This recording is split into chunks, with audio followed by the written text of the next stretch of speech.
that he rose from the dead to prove it. Yeah, but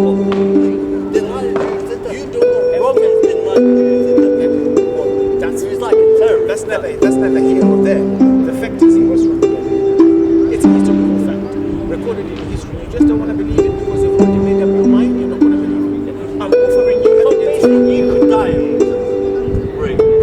Am I the Son of God? No. Jesus is the Son of God. That's why he rose from the dead. So if I'm going to rise from I believe what you fair enough. Yeah, that's how it is. I know That's how it is. I believe. Do you think that the billions of people in the world who are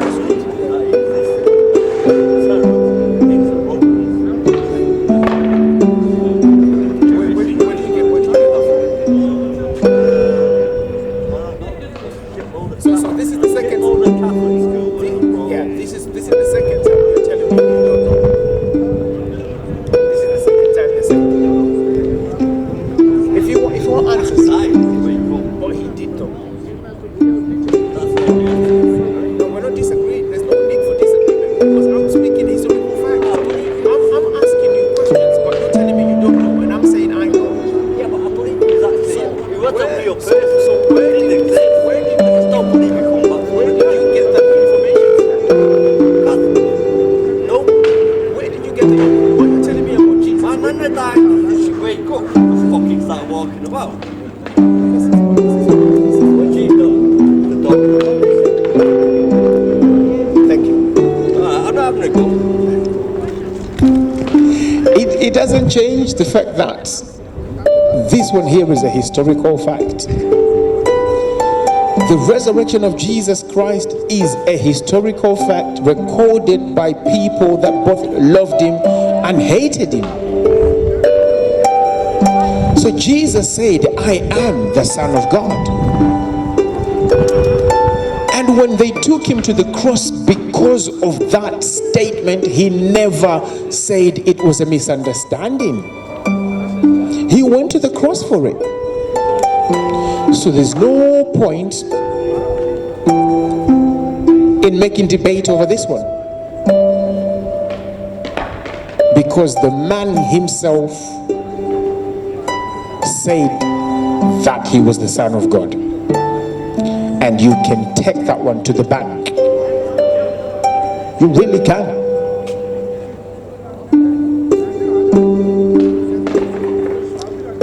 As a Son of God, as the Son of God, Jesus said a few things.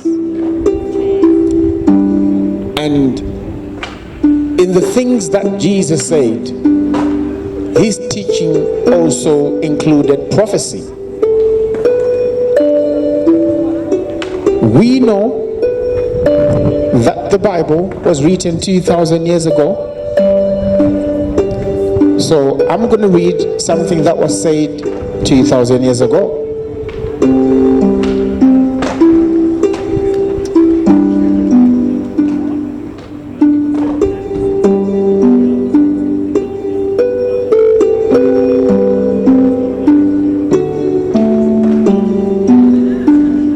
It says here, this is the book of Luke chapter 21.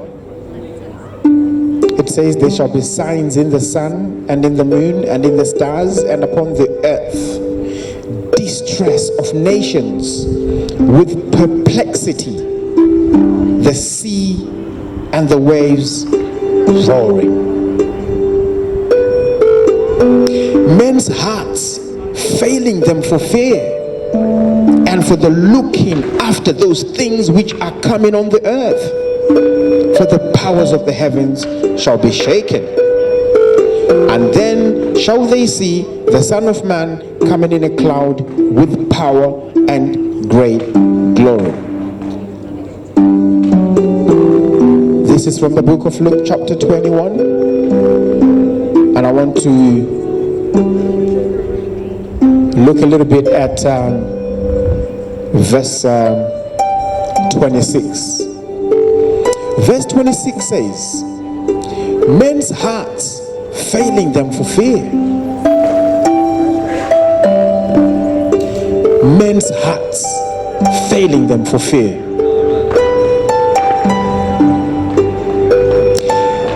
This world has never been more afraid than we have it today. People have never been this afraid before. Look at what's happening in this nation. Look at what's happening in all the nations of the world. It says there in verse 26 that people's hearts were failing them for fear. Today, people are so crippled by fear, they don't know what to do.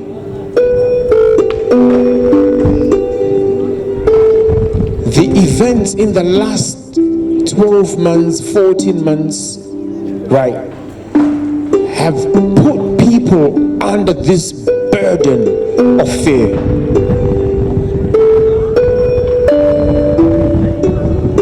People are more anxious now.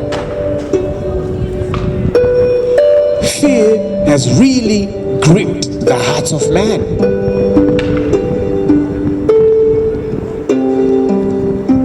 Yes, we put on brave faces. Yes, we put on smiles on our faces. I get that. But it's left people in fear. People are so afraid. People are crippled by fear now. Any little thing, their hearts jumping out their chest. Any slight little thing, it's sending waves. People are afraid. They don't know what's happening in the world anymore. They don't know how this whole thing's gonna turn out. They just don't know what to believe. They don't know what to do. 2,000 years ago, Jesus predicted what's happening today on the political scene. Jesus. Satan's going to hell, and everyone that believes in him, and everyone that follows Satan will go to hell with Satan.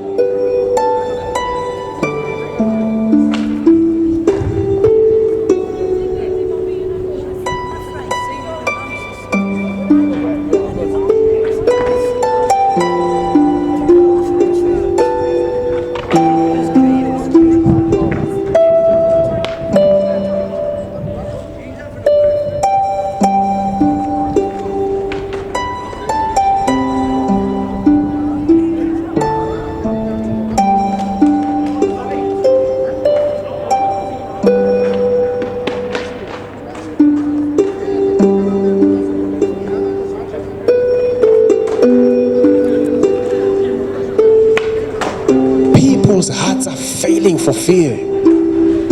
People are afraid, you know. Yeah, people are left with fear in their hearts because of what's happening in the world. What's happening today on a political level, the Bible has already predicted it 2,000 years ago. The Bible talked about distress of nations. The Bible talked about men's hearts failing them for fear. Now that is prophecy. That's prophecy. Jesus Christ predicted what's happening today in detail. He was the Son of God, and he also was a prophet. Jesus came to be a king because he is the king. Jesus is the prophet, is the priest. To predict the world events as they're unfolding in great detail, that's amazing. and the wrap. That's amazing. And God bless you, mate. That's amazing. And God bless you, mate. You just didn't want to be left out, did you, mate?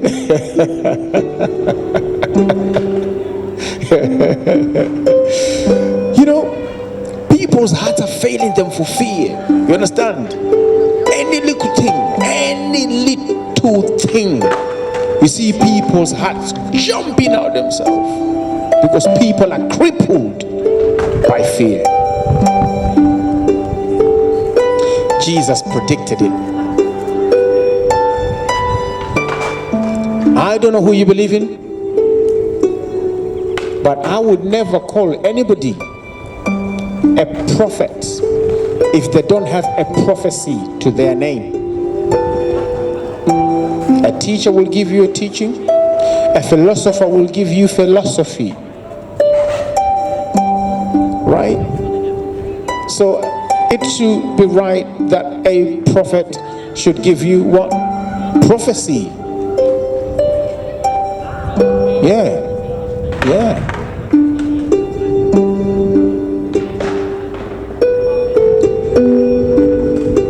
You see,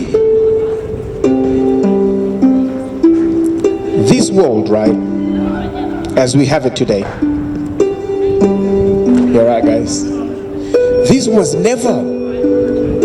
never God's intention. God never intended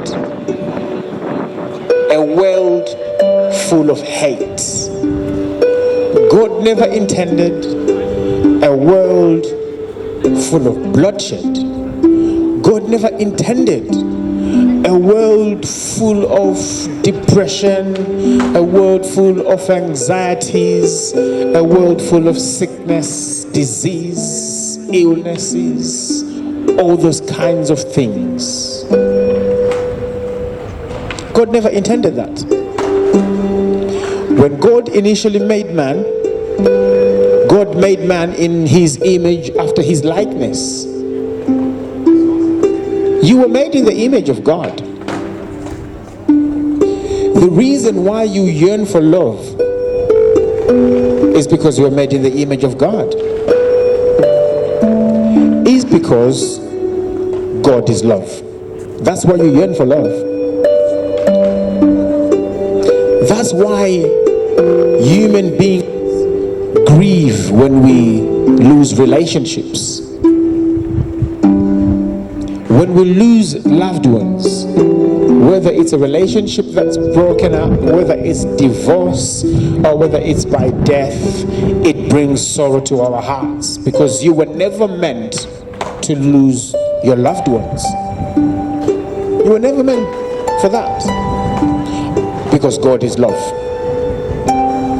You were never meant for a life of darkness because God is light. The reason why you feel uncomfortable in the dark is because you were made in the image of God. God is light. The reason why you would do everything to preserve your life is because you were made in the image of God and God is life. And the reason why you have a conscience which tells you right and wrong is because God is holy. God is righteous.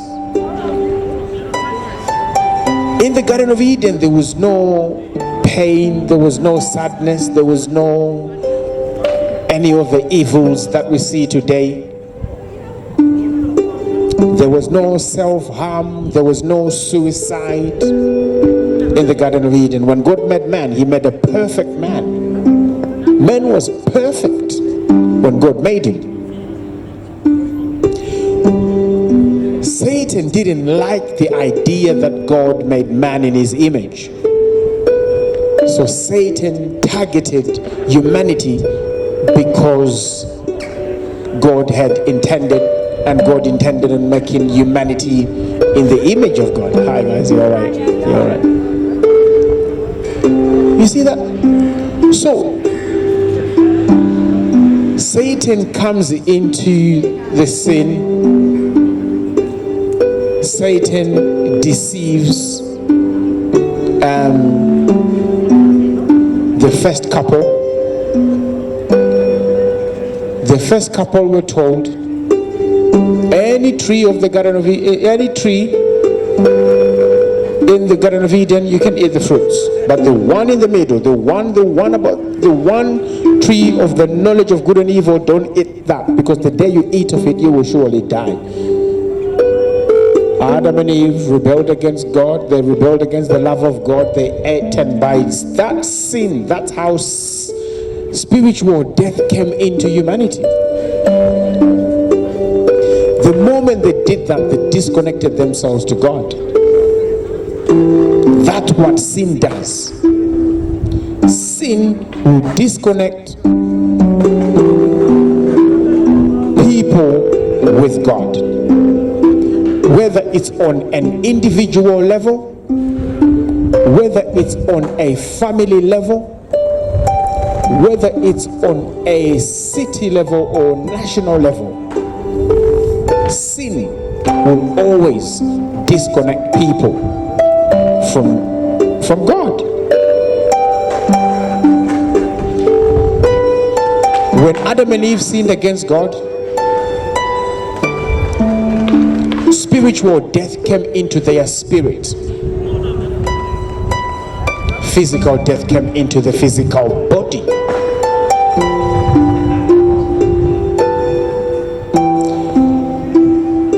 Everyone, all of us, we are all from Adam. You might have an Asian surname, brother, but really your last name is Adam, because you're from Adam.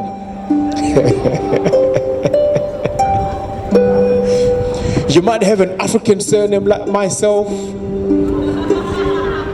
but trust me, your last name is Adam because you're from Adam.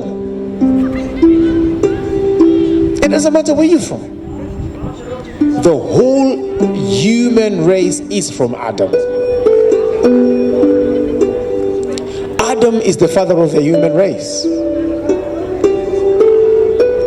So, you were in Adam, every one of us was in Adam when this event was taking place.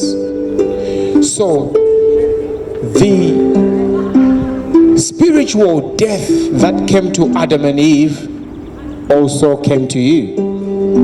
The physical death that came to Adam and Eve also came to you.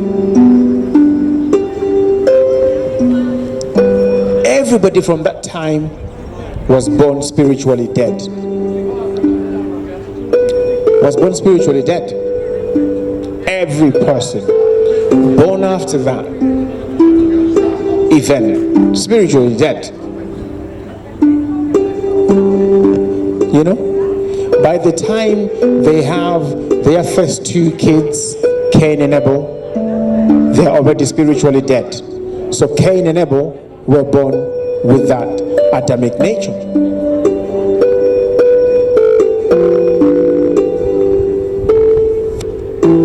Adam, having sinned against God, the Bible says that his eyes were opened, and Adam realized that he was naked, and he ran and he went to hide among the trees. God's coming in the cool of the day. He doesn't find Adam where they usually meet and talk. God is calling to Adam like God is calling to you right now through the preaching of the gospel. And God is saying to Adam, Adam, Adam, where are you? Adam was in hiding. Isn't that right, sir? Adam was in hiding, right? Adam was in hiding. Just like a lot of us are in hiding today. People hide away from God all the time. People hide away from God. We hide in entertainment. We hide there in the pub. We hide in the club. We hide at concert. We hide in our work. Sometimes we even use our family to hide. Just hiding from God. Every time this conversation about Jesus comes up, we hide away. We hide. That's the Adamic nature. That's one of the things that humanity inherited from Adam. This thing of hiding away from God. It was inherited from Adam.